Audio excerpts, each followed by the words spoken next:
தலைப்பு: நிழலாய் தொடரும் காதல். த சைலண்ட் சாக்ரிஃபைஸ். ஆகாஷும் திவ்யாவும் ஒருவரையொருவர் உயிராக காதலித்தார்கள். ஆனால் திடீரென ஒரு நாள் ஆகாஷ் எந்த காரணமும் சொல்லாமல் திவ்யாவை பிரிக்கிறான். உன்னை எனக்கு பிடிக்கவில்லை, தயவு செய்து என்னை விட்டுப் போயிரு என்று கொடூரமாக பேசி அவளை விரட்டுகிறான். திவ்யா அழுது துடித்தும் அவன் மனமிரங்கவில்லை. காலப்போக்கில் திவ்யா தன் குடும்பத்தினர் பார்த்த ஒரு நல்ல வரனை திருமணம் செய்து கொண்டு வெளிநாட்டில் குடியேறுகிறாள். 5 வருடங்கள் கழித்து திவ்யா தன் சொந்த ஊருக்கு திரும்புகிறாள்.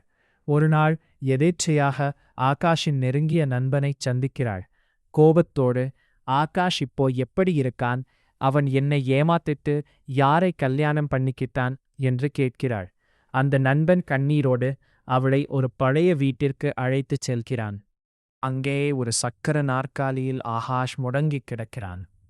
அவனுக்கு ஒரு விபத்தில் 2 கால்களும் செயலிழந்து போயிருந்தது.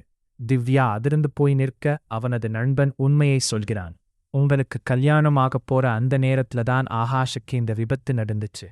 அவன் ஒரு முழவனா உன் வாழ்க்கையில சுமையா இருக்கக்கூடாதுன்னு தான் உன்னை தப்பா பேசி விலக்கி வச்சான்.